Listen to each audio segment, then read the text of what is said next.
गंगा के पवित्र जल को लेकर फीकल कोलीफॉर्म बैक्टीरिया की उपस्थिति के दावों पर आज बड़ा खुलासा हुआ है।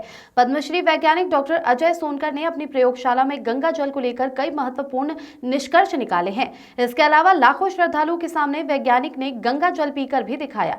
ये भी साबित किया कि इसमें ऐसा कोई हानिकारक बैक्टीरिया नहीं है, क्योंकि गंगा जल की विशेषता और मौजूदा तापमान इसे बैक्टीरिया के विकास के लिए अनुपयुक्त बनाते हैं। डॉक्टर अजय ने बताया कि सबसे बड़ी बात तो ये है कि फीकल कोलीफॉर्म बैक्टीरिया पानी के 20 डिग्री सेल्सियस तापमान से कम होने पर पूरी तरह से निष्क्रिय रहता है, जबकि पूरे महाकुंभ के दौरान गंगा जल का तापमान 10 से 15 डिग्री तक ही रहा है। संगम के विभिन्न घाटों पर वैज्ञानिक ने श्रद्धालुओं के बीच गंगा का तापमान भी जांचा। इसी के साथ ये जानकारी दी कि 20 डिग्री सेल्सियस तापमान से कम होने पर यह बैक्टीरिया खुद को बढ़ा ही नहीं सकता। गंगा जल का तापमान बैक्टीरिया के लिए प्रतिकूल। पद्मश्री वैज्ञानिक डॉक्टर अजय सोनकर के अनुसार फीकल कोलीफॉर्म बैक्टीरिया 35 से 45 डिग्री सेल्सियस के तापमान में पनपता है, जबकि महाकुंभ के दौरान गंगा जल का तापमान 10 से 15 डिग्री सेल्सियस के बीच रहा है, जो इसे निष्क्रिय बनाए रखता है। 20 डिग्री से कम तापमान में नहीं होती वृद्धि। ये बैक्टीरिया 20 डिग्री सेल्सियस से कम तापमान में खुद को मल्टीप्लाई नहीं कर सकता है। महाकुंभ के दौरान संगम जल का तापमान 10 डिग्री सेल्सियस से भी कम दर्ज किया गया था। ऐसे में इसके सक्रिय होने की कोई संभावना ही नहीं है।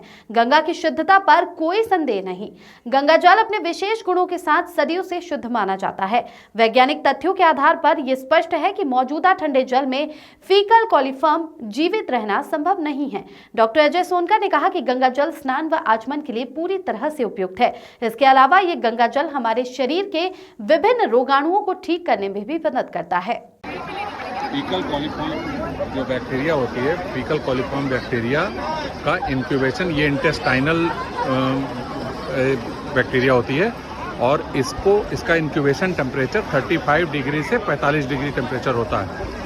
जब से कुंभ शुरू हुआ है अभी इस समय 18 डिग्री टेम्परेचर है इसका पानी का, रात में और ज़्यादा नीचे चला जाता होगा। ठीक है, तो ऐसी कंडीशन में बिलो 20 डिग्री सेल्सियस किसी भी हालत में फीकल कोलीफॉर्म अपने आप को मल्टीप्लाई नहीं कर सकता पानी में।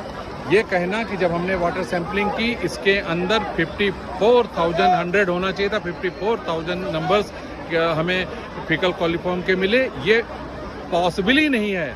Being a scientist I under